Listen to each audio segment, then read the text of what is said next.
Hey everyone, welcome to English maniacs. আমি হোমাগ্নি। আজকে আমরা যে পোয়েমটা নিয়ে আলোচনা করব সেটা হচ্ছে child Harold's pilgrimage by Lord Byron. George Gordon Byron বা লর্ড বায়রন ইংরাজি সাহিত্য জগতে এক অন্যতম উল্লেখযোগ্য কবি, যিনি একাধারে রোম্যান্টিক মুভমেন্টের একজন লিডিং ফিগার হওয়া সত্ত্বেও হাউস অফ লর্ডস লর্ড টেম্পোরালির member, sixth baron Byron of Rochdale এবং পলিটিশিয়ান 1788 সালের 22 জানুয়ারি লন্ডনে জন্মগ্রহণ করেন। চাইল্ড হ্যারল্ডস পিলগ্রিমেজ লর্ড বায়রনের one of the most popular long narrative poems.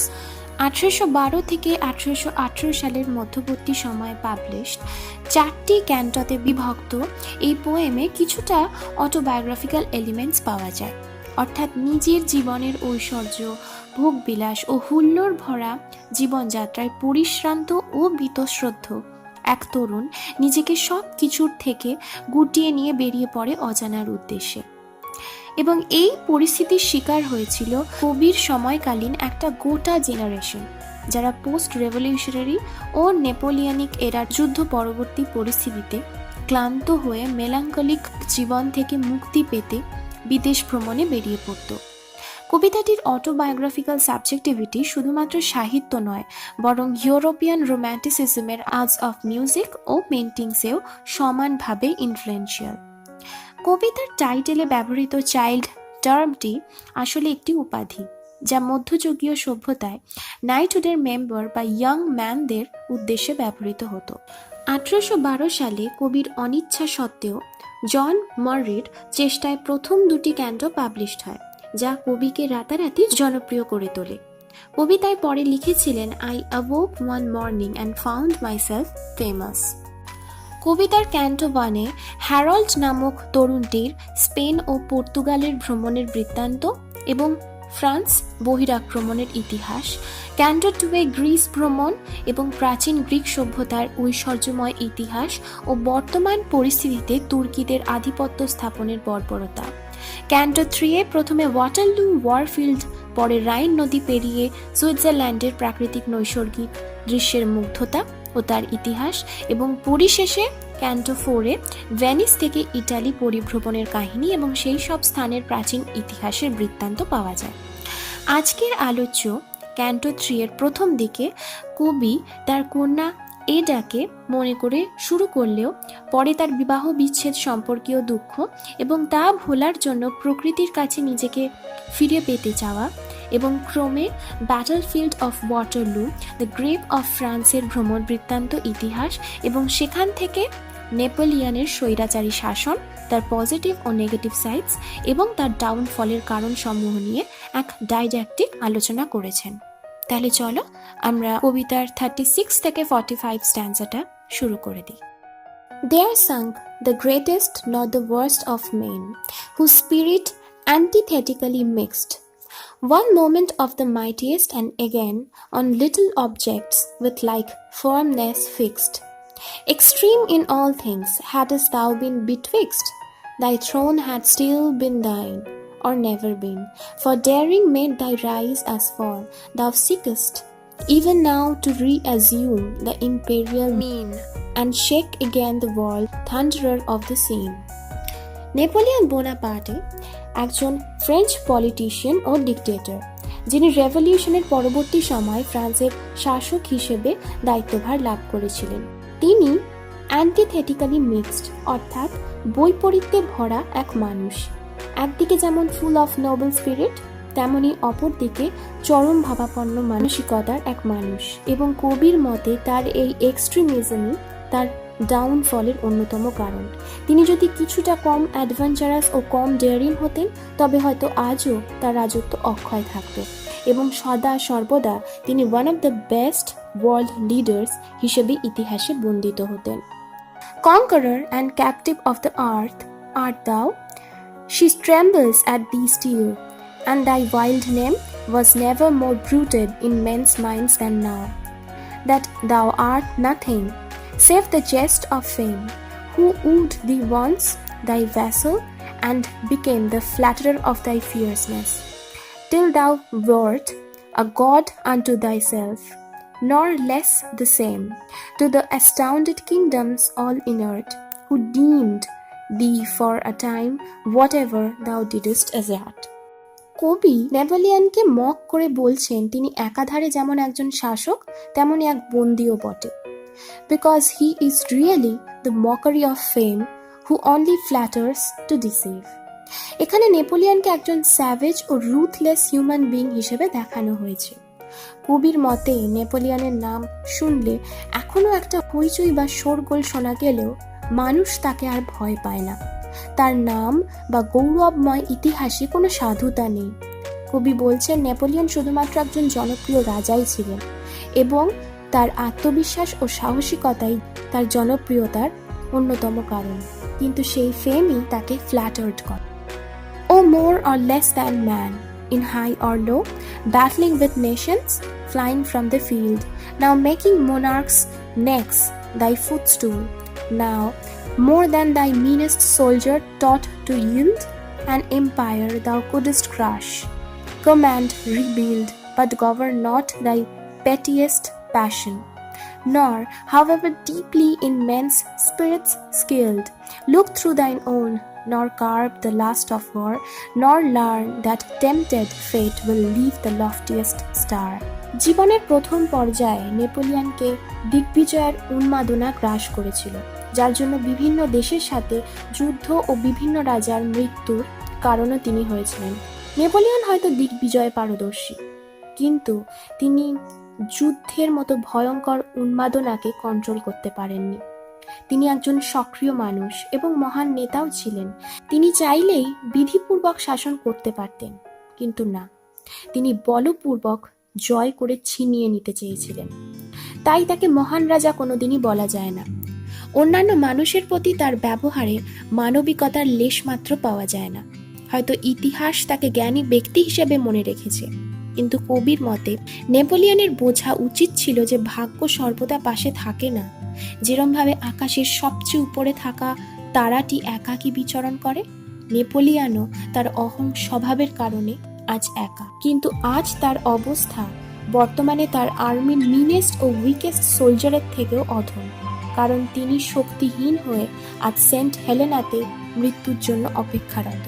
Yet well thy soul hath brooked the turning tide with that untaught innate philosophy, which be it wisdom, coldness, or deep pride, is gall and wormwood to an enemy. When the whole host of hatred stood hard by, to watch and mock thee shrinking, thou hast smiled with a sedate and all-enduring eye. When fortune fled her spoiled and favorite child, he stood unbowed beneath the eels upon him piled. এই অংশে আগের স্ট্যান্জাগুলির থেকে সম্পূর্ণ ভিন্নভাবে কবি নেপোলিয়নের আনফেইলিং spirit অর্থাৎ শত আঘাতেও হার না মানা মনোভাবের প্রশংসা করেছেন। যখন নেপোলিয়নের ব্যক্তিগত ও রাজনৈতিক জীবনে পরিবর্তন এসেছিল, তখন তিনি তাকে গ্রেসফুলি হ্যান্ডেল করেছিলেন। তিনি হাসি মুখে কষ্ট সহ্য করতে পারতেন, কারণ তিনি জানতেন এই দুঃখের মুহূর্ত ক্ষণস্থায়ী এবং খুব শীঘ্রই তিনি তা কাটিয়ে উঠবেন। কিন্তু তিনি বুঝতে পারেননি তার রাজত্ব এবার শেষের মুখে। ভাগ্য তখন তাকে ছেড়ে চলে গেলেও তার আত্মবিশ্বাস, হাসি, মনোবল, স্পিরিট চিরস্থায়ী ছিল, কারণ তিনি মনে করতেন তার নিজের ভাগ্যের কারিগর তিনি নিজে। Sager than in thy fortunes, for in them ambition steeled thee on too far to show that just habitual scorn which could condemn men and their thoughts. It was wise to feel not so, to wear it ever on thy lip and brow, and spurn the instruments thou wert to use, till they were turned unto thine overthrow. 'Tis but a worthless world to win or lose, so hath it proved to thee, and all such lot who choose. কবিতার এই অংশে কিছু উপদেশাত্মক কথা আলোচিত হয়েছে। কবি এখানে morals সম্পর্কে বলতে গিয়ে লিখেছেন, adversity proves to be a better teacher for Napoleon than prosperity. অর্থাৎ কবির মতে উচ্চাশা বা অ্যাম্বিশন থাকা কখনোই খারাপ নয়, কিন্তু তা যেন ক্ষণস্থায়ী হয়। অ্যাম্বিশন যদি আমাদের জীবনকে গ্রাস করে তাহলেই সর্বনাশ। যে সমস্ত মানুষের ঘৃণা বা ক্রিটিসিজম তাকে অ্যাজ অ্যান ইনস্ট্রুমেন্ট হিসেবে সাহায্য করেছিল উচ্চতার শিখরে ওঠার জন্য, তাদেরকেই তিনি পদদলিত করেছেন, যতদিন না তারাই আবার তাকে মাটিতে নিক্ষেপ করতে উদ্যত হয়। তাই অতি উচ্চাসা ও অহংকারের জন্য নিজেদের জীবনের সমস্ত এনার্জিকে নিঃশেষ করা মূর্খামি, কারণ it's but a worthless world to win or lose. If like a tower upon a headland rock, thou hadst been made to stand or fall alone, such scorn of man had helped to brave the shock, but men's thought were the steps which paved thy throne, their admiration thy best weapon shown. The part of Philip's son was thine, not then, unless aside thy purple had been thrown, like stern Diogenes, to mock at men. For sceptred cynics, earth were far too wide a door.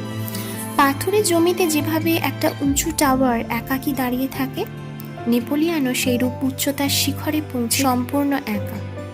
আর বলতে গেলে স্কর্ন of the world বা অপেক্ষা ভরা পৃথিবী কিন্তু তাকে আজকে Napoleon অর্থাৎ আ ভ্যালিয়েন্ট ওয়ারিয়র হিসেবে গড়ে তুলেছে। কিন্তু কবির মতে একাকী ব্যক্তির ডাউনফল অবশ্যম্ভাবী। এবং এখানে কবি ফিলিপস সান বা আলেকজান্ডার দ্য গ্রেটের সাথে তার তুলনা করে বলছেন, নেপোলিয়ানকে তার কান্ট্রিম্যান ও সমাজের অন্যান্য ব্যক্তির ক্রিটিসিজম, অবজ্ঞা ও তাচ্ছিল্যই গ্রেট লিডার অ্যান্ড ওয়ারিয়র হয়ে উঠতে সাহায্য করেছিল। ঠিক যেভাবে আলেকজান্ডারকে এনশিয়েন্ট গ্রিসের ডায়োজেনিস অর্থাৎ দ্য সিনিক স্কুল অফ ফিলোসফার্সের ক্রিটিসিজম সহ্য করতে হয়েছিল, ঠিক সেভাবে। আর পার্পল রং হলো রাজত্ব বা শাসনের প্রতীক। But white to quick bosoms in a hell, and there hath been thy bane, there is a fire and motion of the soul, which will not dwell in its own narrow being, but aspire beyond the fleeting medium of desire, and but once kindled, quenchless evermore, praise upon high adventure nor can tire, of aught but rest, a fever at the core, fatal to him who bears, to all who ever bore. এই অংশে কবি romantic spirit of aspiration and অ্যাডভেঞ্চারের বিবরণ দিয়ে বলছেন যে তিনি নিজের ধীর স্থির বা উত্তেজনাহীন ব্যক্তিদের একদম পছন্দ করেন না। এবং অন্যদিকে নেপোলিয়নের ডন্টিং স্পিরিট সত্যি প্রশংসনীয়, কারণ নেপোলিয়নের অদম্য জেদ, আত্মবিশ্বাস এবং ইচ্ছাশক্তি তাকে অন্যদের থেকে শ্রেষ্ঠ প্রমাণ করে। উচ্চাকাঙ্ক্ষা এবং অসম্ভব ইচ্ছাশক্তি মানুষকে ইনডমিটেবল, আনকোয়েঞ্চেবল স্পিরিট প্রদান করে, যা তাকে ক্লান্তি শূন্যভাবে আরও অ্যাডভেঞ্চারাস হয়ে উঠতে সাহায্য করে, যদিও এই স্পিরিট অধিকাংশ ক্ষেত্রেই সেই মানুষটির পক্ষে বিপজ্জনক হয়ে ওঠে।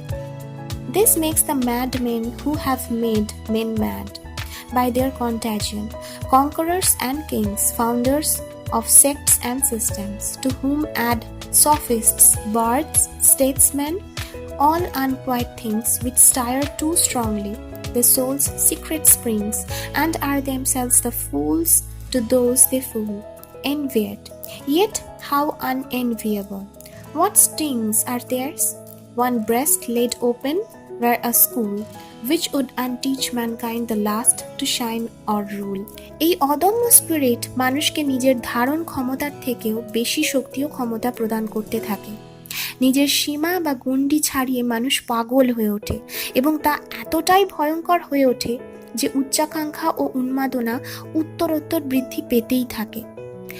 এই স্পিরিট যুগে যুগে রাজা, মহারাজা, চারণ কবি ও শাসক দলকে গড়তে, স্থাপন করতে এবং নতুন নতুন আবিষ্কারের স্বপ্ন দেখিয়ে এসেছে। কিন্তু তাদের এই অ্যাচিভমেন্টের পথে বেশিরভাগ ক্ষেত্রেই তারা পৃথিবীর বুকে বিপদ ও দুঃখ ডেকে এনেছেন। তাদের জীবনই যেন সাধারণ মানুষের কাছে এক স্কুলের মতো, which would unteach mankind the last to shine or rule. Their breath is agitation, and their life a storm, whereon they ride to sink at last, and yet so nursed and begotten to strive, that should their days, surviving perils past, melt to come twilight, they feel overcast with sorrow and supineness, and so die, even as a flame unfade, which runs to waste with its own flickering, or a sword laid by, which eats into itself and rusts ingloriously. ওই মহান ব্যক্তিদের revolutionary spirit তাদের ব্যক্তিগত জীবনকে stormy করে তোলে, শান্তির কোনো স্থানই থাকে না এবং অবশেষে তারা সময়ের সাথে শেষ হয়ে যায়। তবু তাদের অদম্য জেদ তাদের সমস্ত দুঃখ কষ্ট বিপদের সাথে হাসি মুখে লড়াই করার শক্তি প্রদান করে, কিন্তু তাদের নিজেদের জীবনের প্রদীপই যেন ক্রমশ নিভে যেতে থাকে এবং অবশেষে যে তরবারি একদিন যুদ্ধক্ষেত্রে গর্বের সাথে তুলে ধরেছিলেন, সেই তরবারির আঘাতেই মৃত্যু ঘনিয়ে আসে তাদের। আসলে the source of destruction lies within us. He who ascends to mountain tops shall find the loftiest peaks most wrapped in clouds and snow. He who surpasses or subdues mankind must look down on the hate of those below.